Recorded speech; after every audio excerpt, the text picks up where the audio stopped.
quê ngỡ khớt lại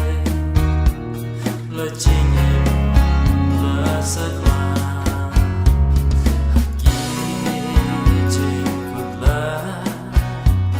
Giêsu ân trao hắn đã ngã ông phải làm nhà ngã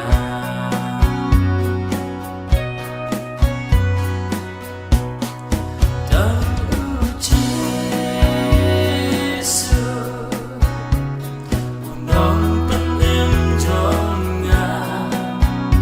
ông bên Chúa đã kêu về ban đang hão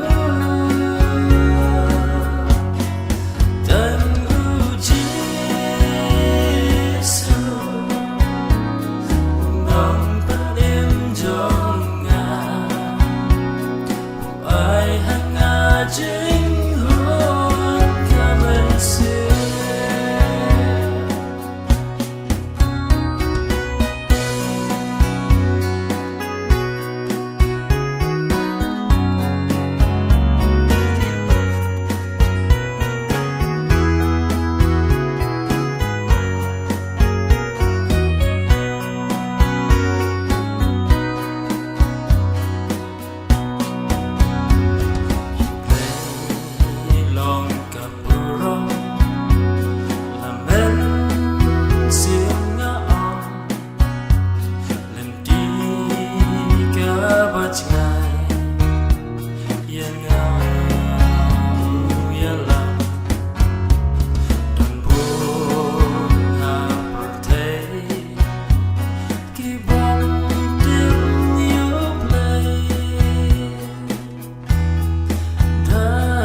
chính em